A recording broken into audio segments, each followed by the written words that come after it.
कर रहे हैं रूरल डेवलपमेंट, जिसमें लास्ट वीडियो में हमने रूरल क्रेडिट कंप्लीट किया था। आज हम करेंगे एग्रीकल्चर मार्केटिंग।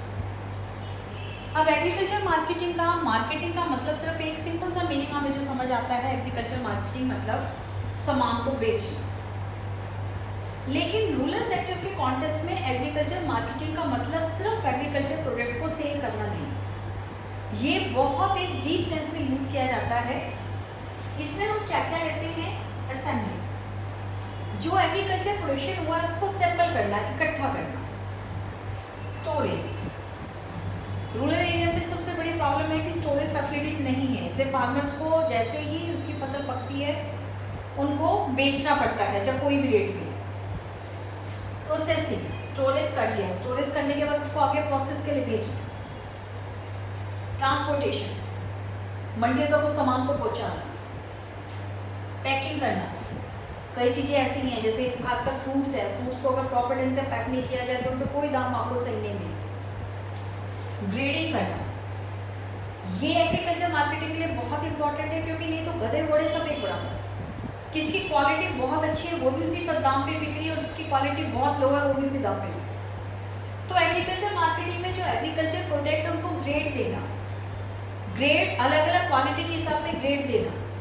जैसे बासमती चावल है, बासमती चावल में इतने सारे ग्रेड है, उसके ग्रेड के हिसाब से जो है उनके दाम तय होते हैं। डिस्ट्रीब्यूशन, आगे जो लास्ट में उसको डिस्ट्रीब्यूट करना, कंज्यूमर तक पहुंचाना। तो जो एग्रीकल्चर मार्केटिंग है वो रूरल सेंस में हम बहुत डिफरेंट सेंस में लेते हैं। यहाँ सबका मोटिव लास्ट में जाकर एग्रीकल्चर मार्केटिंग की फार्मर ने जो मेहनत की है उस मेहनत का उसको सही रिजल्ट दिलवाना। ऐसे नहीं कि आपने बहुत मेहनत करके बहुत अच्छी किस्म की उपज जो है वो ग्रो की है, लेकिन आपको उसका कोई दाम नहीं मिला। तो फार्मर्स के लिए ये जो अल्टरनेटिव चैनल्स हैं कि किस तरीके से एग्रीकल्चर मार्केटिंग के माध्यम से गवर्नमेंट इम्प्रूव कर रही है, वो हम यहाँ एग्रीकल्चर मार्केटिंग में हम देखेंगे। तो एग्रीकल्चर मार्केटिंग का हमें मीनिंग पता चल गया कि एग्रीकल्चर मार्केटिंग है क्या। अब हम देखेंगे कि इंडिया की एग्रीकल्चर मार्केट में डिफेक्ट्स क्या हैं, क्या क्या प्रॉब्लम्स हैं जो गवर्नमेंट को इम्प्रूव करनी है। एक नंबर का डेफिनेशन का क्वेश्चन आ सकता है एग्रीकल्चर मार्केटिंग, और आपके पास फिर जो प्रॉब्लम्स हैं वो 4 मार्क्स में आ सकती है। सबसे पहले जो फार्मर्स के सामने प्रॉब्लम होती है मार्केटिंग में वो है हमारे पास मैनिपुलेशन ऑफ, जो एक्सप्लॉयटेशन ऑफ फार्मर्स,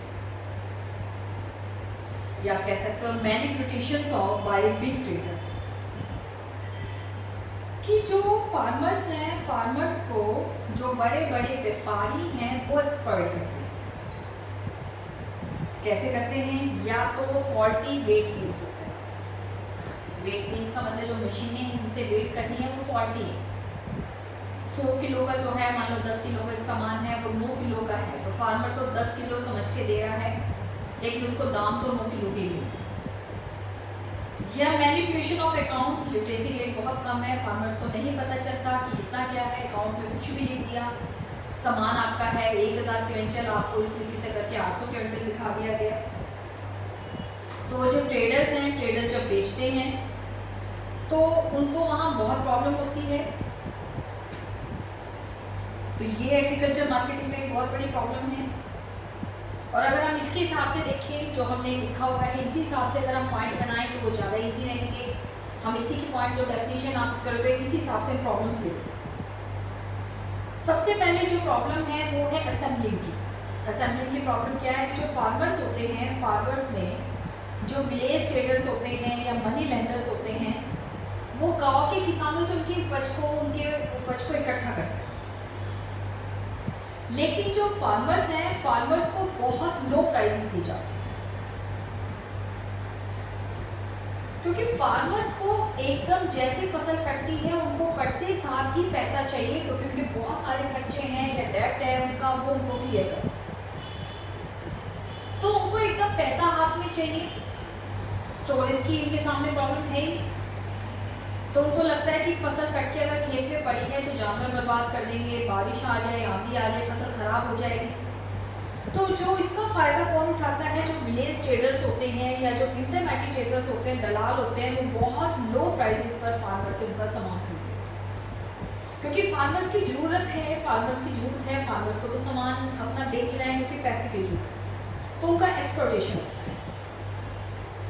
अब इस एक्सप्लॉयटेशन का दूसरा रीज़न क्या आ सकता है, स्टोरेज फैसिलिटीज़ नहीं है, वेयर हाउसिंग फैसिलिटीज़ नहीं है। एग्रीकल्चर प्रोडक्ट जो हम रखते हैं जनरली इसको हम क्या कहते हैं, वेयर हाउसिंग।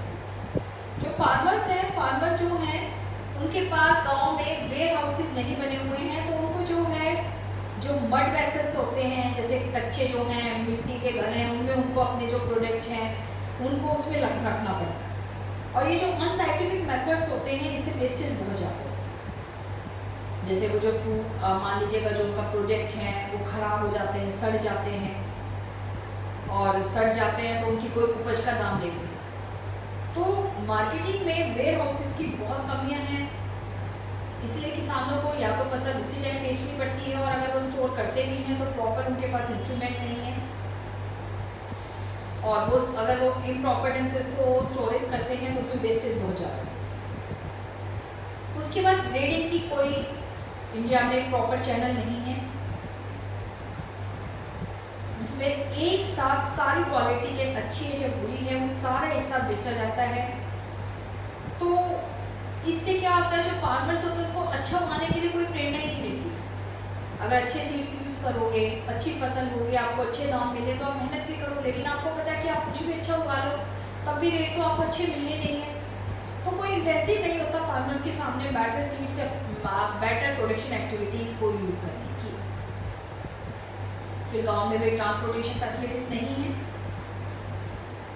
सड़कें नहीं हैं, कच्ची सड़कें हैं, कच्ची सड़कों में बारिश के दिनों में अपने प्रोडक्ट को बाहर लेके आना बहुत मुश्किल है, उसके ऊपर मोटर व्हीकल्स नहीं चल सकते, बैलगाड़ी वगैरह से अभी उनको सामान लेके आना पड़ता है, जिसमें टाइम बहुत ज़्यादा लग जाता है। टाइम लगने की वजह से सामान के खराब होने का जो है डर ज़्यादा बना रहता है। उसके बाद जो फार्मर्स हैं उनको मंडी जो है उनके बारे में कोई भी जानकारी नहीं है, मार्केटिंग इंफॉर्मेशन नहीं है, ना उनको प्राइसेस के बारे में ज़्यादा पता है कि मंडी में उनको क्या दाम मिल सकते हैं, तो वो हिचकिचाते हैं मंडी तक सामान ले जाने में, और वो क्या करते हैं जो इंटरमीडिएटर्स होते हैं उन्हीं को अपना सारा प्रोडक्ट जो है वो सेल करते हैं, क्योंकि मंडी के दाम उनको पता नहीं है, ट्रांसपोर्ट फैसिलिटीज़ नहीं है, तो उनको लगता है कि जो गाँव में उनसे सामान जिस रेट पर ले रहा है उस रेट के ऊपर ले दिया जाए, जिससे कुछ तो हाथ में आ जाए। अगर मान लीजिएगा ज़्यादा दिन तक नहीं ले पाए, मौसम ख़राब हो गया, तो बारिश से सारी फसल जो है वो खराब हो जाती है। उसके बाद अगर मंडीज़ हैं तो मंडीज़ में जो जितना भी काम होता है वो काम करते हैं वहाँ आड़ती, हिंदी और इंग्लिश दोनों में आड़ती, जिनको ब्रोकर ही कहा। ये जो आड़तीज होते हैं ये बहुत ज़्यादा ब्रोकर के साथ जुड़े होते हैं। इसमें क्या होता है कि आपके पास इंटरमीडिएटर बहुत ज़्यादा होता है। सबसे पहले विलेज ट्रेडर्स, कच्चे आड़ती, पक्के आड़ती, brokers, wholesalers, retailers, money lenders, इतने सारे लोग होते हैं। धीरे धीरे जो उनका हिस्सा है फार्मर्स का वो हिस्सा कम होता चला जाता है कि वो बिकवाएगा तो इतना हिस्सा वो लेगा, फिर वो बिकवाएगा तो इतना कमीशन वो लेगा, फिर आगे वो बिकवाएगा तो इतना कमीशन वो लेगा। तो ये जो फार्मर्स हैं फार्मर्स को सिर्फ एक्सप्लॉइट करते हैं। फार्मर्स को आड़ती की आड़त भी देनी है, उसके बाद वेट करने का खर्चा भी इसको खुद ही देना है, बैलगाड़ी ले जाने का खर्चा भी इसको खुद ही देना है। तो जो फार्मर्स हैं उनके हाथ में कुछ भी नहीं है, और जो रॉन्ग वेट मशीन्स हैं उनसे तो उनको चीट किया जाता है। तो ये जो है सारी प्रॉब्लम्स लास्ट में जाके फार्मर्स को गरीब का गरीब ही बनाए रखती है। फसल आपने उगा ली, मेहनत आपने कर ली, फसल आपका प्रोडक्शन बहुत अच्छा हो गया, लेकिन उस प्रोडक्शन का आपको सही प्राइस नहीं मिल रहा है। तो ये सारे प्रॉब्लम्स को देखते हुए गवर्नमेंट ने इसको बहुत, एग्रीकल्चर जो मार्केटिंग है उसको बहुत ज़्यादा रेगुलेट करने की कोशिश की है। तो हम करेंगे गवर्नमेंट ने कौन कौन से स्टेप्स उठाए हैं एग्रीकल्चर मार्केटिंग सिस्टम को इम्प्रूव करने के लिए। ये आपका फिर 6 मार्क्स का क्वेश्चन आ सकता है। Explain the different government steps to improve the agriculture marketing system. सबसे पहले organisation of regulated markets. Regulated market organise की गई है। यहाँ फार्मर्स और गवर्नमेंट के बीच में डायरेक्ट लिंक होता है। इस तरह की मार्केट को ऑर्गेनाइज करने के लिए बाकायदा मार्केट कमेटी बनाई जाती है, जिसमें नॉमिनीज होते हैं, वो गवर्नमेंट वगैरह अपॉइंट करती है। लोगों के बीच में से फार्मर्स भी होते हैं कमेटी में, ब्रोकर भी होते हैं, आड़तीस भी होते हैं। तो इसमें जब इस तरह की कमेटी में सब लोग होंगे तो सब लोगों के वेलफेयर का ध्यान रखा जाएगा। और इन कमेटीज का टाइम पीरियड भी होता है कि जो एक कमेटी है उसके जो मेंबर्स हैं वो पूरा कब्जा ना जमाने, तो उनका टाइम पीरियड होता है। टाइम पीरियड के बाद में फिर दूसरी कमेटी को अपॉइंटमेंट किया जाता है। अब ये जो कमेटी है ये ऑर्गेनाइज मार्केट में क्या क्या काम करती हैं कि जो वेट वगैरह करने के लिए जो चार्जेस होते हैं उनको फिक्स करना, कि अगर फार्मर्स अपने माल की तुलाई करवा रहे हैं तो उसके लिए आपको कितने चार्जेस देने हैं, बाकायदा उसका डिक्लेयर किया जाता है, बोर्ड लगाए जाते हैं। तो फार्मर्स को पता है कि हमें वेट करवाने के लिए इतना पैसा देना, इससे ज़्यादा पैसे देने की जरूरत नहीं है। उसके बाद इसमें जो आड़ती होते हैं जो किसानों से सामान खरीदते हैं वो बाकायदा रजिस्टर्ड होते हैं, तो वो अनऑथराइज्ड मीन्स यूज़ नहीं कर सकते। उसके बाद इनका काम होता है फार्मर्स को प्रॉपर इंफॉर्मेशन प्रोवाइड करना। प्रॉपर इंफॉर्मेशन जैसे कि अगर कोई वेजिटेबल मार्केट है तो उसमें सुबह ही वहाँ बोर्ड पर लिख दिया जाता है कि आज तोरी का ये भाव है, आलू का ये भाव है, ओनियन का ये भाव है। तो इसमें फार्मर्स को जो है प्रॉपर इंफॉर्मेशन जो है वो प्रोवाइड की जाती है कमेटी के द्वारा। उसके बाद अगला जो काम होता है जो कमेटीज का होता है, जो डिस्प्यूट्स हो जाए फार्मर से आड़तियों के बीच में, किन्हीं भी दो पार्टियों के बीच में डिस्प्यूट्स होते हैं, उनका सॉल्यूशन भी ये जो एग्रीकल्चर मार्केटिंग रेगुलेटेड मार्केट्स होती हैं कि जो कमेटी उठाई जाती है वो, तो फार्मर्स के वेलफेयर के लिए बहुत काम करती है। तो उसकी वजह से जो है फार्मर्स की हालत में थोड़ा सुधार हुआ है। बहुत सारी रेगुलेटेड मार्केट्स हैं इंडिया में इस समय 7320 7320 जो है रेगुलेटेड मार्केट्स हैं इस समय इंडिया में। तो ये गवर्नमेंट ने जो है इम्प्रूव किया है। दूसरा है जो गवर्नमेंट ने इम्प्रूव किया है इसमें ग्रेडिंग सिस्टम। गवर्नमेंट ने सेंट्रल क्वालिटी कंट्रोल लेबोरेटरी जो है नागपुर में स्टैब्लिश की है। सेंट्रल क्वालिटी कंट्रोल लेबोरेटरी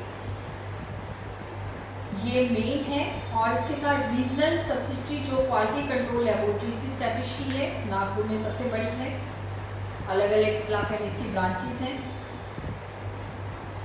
जो इम्पोर्टेंट सैंपल्स और इम्पोर्टेंट प्रोडक्ट होते हैं उनके सैंपल यहाँ भेजे जाते हैं, और उसकी फिजिकल और जो केमिकल प्रॉपर्टीज़ हैं वो लेबोरेटरी जो है वो जांच करती है, देखती है, और उसके बेस पे उनको ग्रेड्स दिए जाते हैं।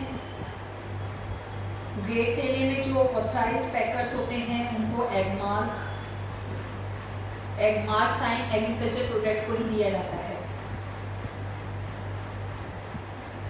तो एगमार्क साइन जो है एग्रीकल्चर मार्केटिंग साइन के रूप में उनको सील दे दी जाती है। तो जो एगमार्क को मिला हुआ है तो हमें समझ आ जाता है कि ये लेबोरेटरी में चेक हुआ, उसका अच्छा साइन है, तो मतलब इसका प्रोडक्ट की क्वालिटी अच्छी है। थर्ड, गवर्नमेंट ने वेयर हाउसेज, गोडाउन और जो स्टोरेज फैसिलिटीज है वो इम्प्रूव की है कि फार्मर जो हैं एकदम जैसे फसल पके उनको सस्ते दामों पर अपना सामान ना बेचना, क्योंकि उनके पास अपनी फैसिलिटीज तो है नहीं, और अगर वो खुले में रखे तो वो अनाज उनका सड़ जाता है। तो गवर्नमेंट ने जो है बहुत सारे वेयर हाउसेज स्टैब्लिश किया, और उसके लिए गवर्नमेंट ने सेंट्रल वेयर हाउसेज कॉर्पोरेशन की स्टैब्लिशमेंट की है, CWC, central warehousing corporation. ये स्टैब्लिश की गई थी 1957, और उसके बाद state warehousing corporation SWC establish किया गया। इसी तरह फूड कॉर्पोरेशन ऑफ इंडिया जो फार्मर से सामान खरीद रहा है वो 1965 में स्टैब्लिश किया गया। FCI के अपने गोडाउन्स हैं जहाँ फार्मर से सामान लेके उसको रखता है। धीरे धीरे जो है CWS जो सेंट्रल वेयर हाउसिंग कॉर्पोरेशन है और स्टेट वेयर हाउसिंग कॉर्पोरेशन है वो अपनी स्टेमिना, अपनी जो कैपेसिटी है वो बढ़ाता जा रहा है। और इसको कैपेसिटी को बढ़ाने के साथ ही फार्मर्स को इनको सस्ते बहुत कम रेट पर वेयर हाउस जो है रेंट पर दे दिया जाए, क्योंकि फार्मर्स के पास अपना इतना पैसा नहीं है वेयर हाउस बना सके, तो गाँव में वेयर हाउसेज बनाकर गवर्नमेंट उनको रेंट पर फार्मर्स को प्रोवाइड करती है। आगे मार्केटिंग सिस्टम को इम्प्रूव करने के लिए जो गवर्नमेंट ने किया वो है प्रोवाइडिंग मार्केट इंफॉर्मेशन, कि मार्केट इंफॉर्मेशन किसानों को पता चलता रहे, उसके लिए गवर्नमेंट ने बहुत सारे जो इंस्टीट्यूट एस्टैब्लिश किए हैं, जैसे नेशनल मीडिया है, ऑल इंडिया रेडियो, दूरदर्शन, इन सब के ऊपर डेली ब्रॉडकास्ट होता है एग्रीकल्चर प्राइसेस का, जिससे फार्मर्स को ये पता रहे कि जो चीज़ उगा रहे हैं उसकी मार्केट में कीमत क्या है।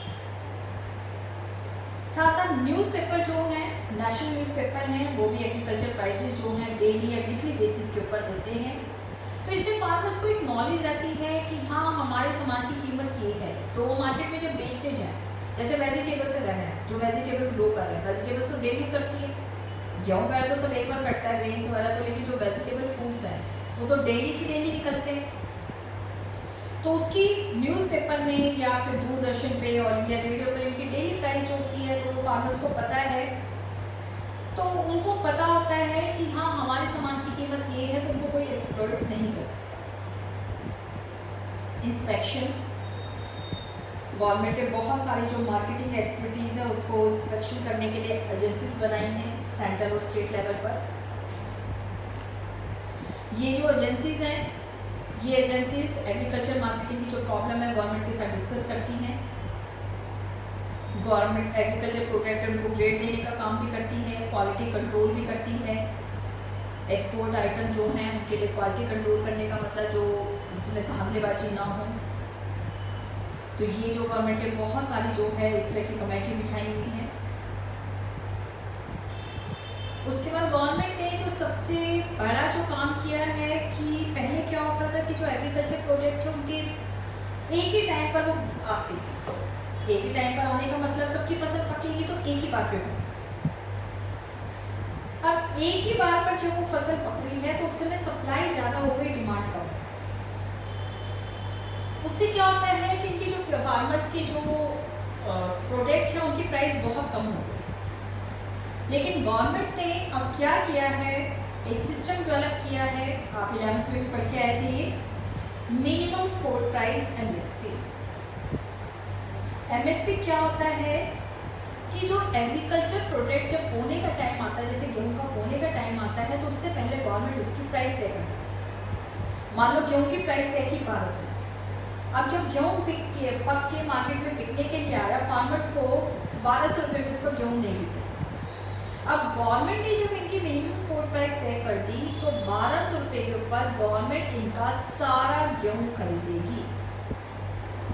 तो गवर्नमेंट इस तरह से 24 एग्रीकल्चर जो प्रोजेक्ट है उसकी मिनिमम सपोर्ट प्राइस तय कर रही है। अब ये सिर्फ ग्रेन्स में है, वीट, राइस, मक्का, कॉटन, शुगर केन, पल्सेस, इन सब में है। तो इससे फार्मर्स का एक्सप्लॉयटेशन नहीं होता। फार्मर्स को पता है कि जो प्राइवेट इंटरप्रेन्योर है अगर वो सामान खरीदेंगे तो ठीक है, अगर नहीं खरीदेंगे तो सरकार सारा खरीद लेगी। भारत सरकार की तरफ से food corporation of India FCI वो सारा एग्रीकल्चर प्रोडक्ट खरीदता है और उसको स्टॉक में रखता है। स्टॉक को बोला जाता है बफर स्टॉक। और इस बफर स्टॉक का यूज़ कैसे किया जाता है, जो राशन की दुकानें हैं, पब्लिक डिस्ट्रीब्यूशन सिस्टम है, उसमें गवर्नमेंट को जो राशन की दुकानों में सप्लाई करना है सामान, वो फूड कॉर्पोरेशन ऑफ इंडिया से सप्लाई किया। तो गवर्नमेंट ने पॉलिसी में क्या किया, मिनिमम सपोर्ट प्राइस तय की, फिर बफर स्टॉक बनाया, बफर स्टॉक को पब्लिक डिस्ट्रीब्यूशन सिस्टम से लिंक किया। तो पब्लिक डिस्ट्रीब्यूशन सिस्टम से लिंक करने से जो है सरकार के लिए सामान को खपाने की भी इसका जो सप्लाई है उसकी डिमांड कैसे क्रिएट होगी वो भी प्रॉब्लम नहीं है, सरकार इसको लगातार कर रही है। उसके बाद next point, infrastructure facilities. Government ने इंफ्रास्ट्रक्चर फैसिलिटीज़ डेवलप की हैं। जैसे अभी देखिए रिसेंटली गवर्नमेंट ने किसान रेल शुरू की। किसान रेल जो आप कह सकते हो चलते फिरते फ्रीज है। तो रेल एक ट्रेन एक ऐसा माध्यम है जिससे स्पीडली एक जगह सामान आप एक जगह से दूसरी जगह भेज सकते हैं। बहुत रीजनेबल रेट के ऊपर फार्मर्स को ये ट्रेन प्रोवाइड की जाती है। कोल्ड स्टोरेज है तो आराम से फार्मर्स इवन अपने फ्रूट्स वगैरह को भी एक जगह से दूसरी जगह पर सप्लाई कर सकते हैं। तो गवर्नमेंट ने इस तरह के जो इंफ्रास्ट्रक्चर है वो डेवलप किया। उसके बाद गवर्नमेंट ने एक यूनिफॉर्मिटी के लिए कि सब एग्रीकल्चर मार्केटिंग में एक जैसा हो, तो नेशनल एग्रीकल्चर मार्केट एंड ग्रामीण एग्रीकल्चर मार्केट को स्टैब्लिश किया है। The department of agriculture launched national agriculture market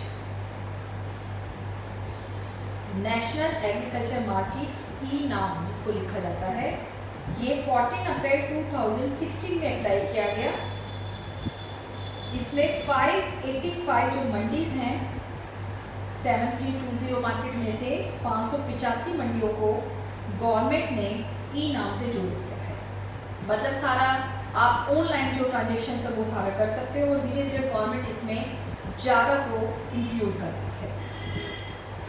तो ये जो गवर्नमेंट है नेशनल एग्रीकल्चर मार्केट है, इससे क्या है फार्मर पूरे देश में अनाज की एक जैसे जो कीमत है वो रह जाए। होलसेल जो मंडीज हैं उनमें सब में प्राइसेस एक जैसा रहे।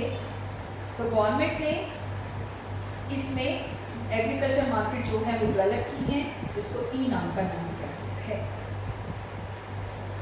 तो ये हमारे पास जो गवर्नमेंट ने किया, साथ साथ अब हम इसमें करेंगे कि एग्रीकल्चर मार्केटिंग के लिए कुछ और जो है चीज़ें हुई हैं जिससे किसानों की हालत सुधरी है। ये चीज़ें सबसे पहले प्राइवेट लेवल पे शुरू की गई। प्राइवेट लेवल पे शुरू करने का मतलब गवर्नमेंट ने इसमें कंट्रीब्यूट नहीं किया, लेकिन लोगों ने शुरू किया और गवर्नमेंट ने इनको जो है इंक्रीज किया। इसमें सबसे पहले है कोऑपरेटिव मार्केट्स, या आप कह सकते हो फार्मर मार्केट्स। अब जो फार्मर्स हैं वो अपनी इनकम डायरेक्ट फार्मर्स को सेल करके इंक्रीज कर सकते हैं। सॉरी, फार्मर्स कंज्यूमर को डायरेक्ट सेल करके अपनी इनकम इंक्रीज कर सकते हैं, जिनको फार्मर मार्केट्स का नाम दिया कि जो बीच के इंटरमेडिएटर्स हैं वो खत्म हो जाए।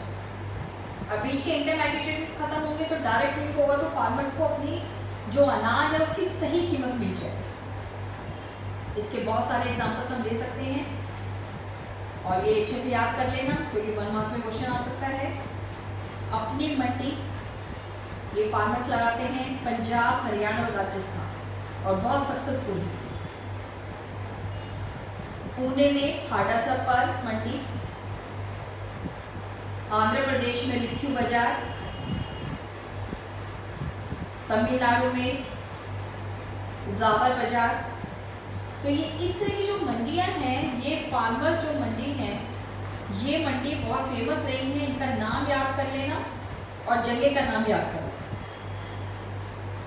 जैसे अपनी मंडी है, अपनी मंडी जो है फार्मर्स फ्रेश फ्रूट्स और वेजिटेबल्स हैं वो डायरेक्टली कंज्यूमर को बेचते हैं, कोई मिडल मैन नहीं है, फार्मर्स और कंज्यूमर दोनों को फायदा। तो ये एक नया चैनल है जिससे जो है फार्मर्स अपनी इनकम को इंक्रीज कर रहे हैं। दूसरा, फार्मर्स को इनकम इंक्रीज करने का एक नया चैनल क्या है कि आज जो फार्मर्स हैं, नेशनल और मल्टीनेशनल फास्ट फूड चेन जो कंपनियां हैं, जैसे मैकडोनल्ड्स है, इनको आटा चाहिए ही चाहिए, आशीर्वाद आटा है, इनको गेहूँ चाहिए ही चाहिए। तो इस तरह की जो कंपनियां हैं उनके साथ कोलिजन कर रहे हैं। ये फार्मर्स को क्या करते हैं, जैसे ही फसल बोने का टाइम आता है फार्मर्स के पास जाते हैं और उनको प्रॉपर मनी प्रोवाइड करते हैं कि फार्मर्स पैसा अपना उगाकर अपना सामान उनको सेल करें। ये एग्रीमेंट पहले ही हो जाता है और जो एग्रीमेंट होता है उनको जैसी क्वालिटी चाहिए, जो जैसे गेहूं की जो ग्रेडिंग इनको चाहिए, गेहूं की वो ग्रेडिंग की अपने हिसाब से अपने आप उगवाते हैं।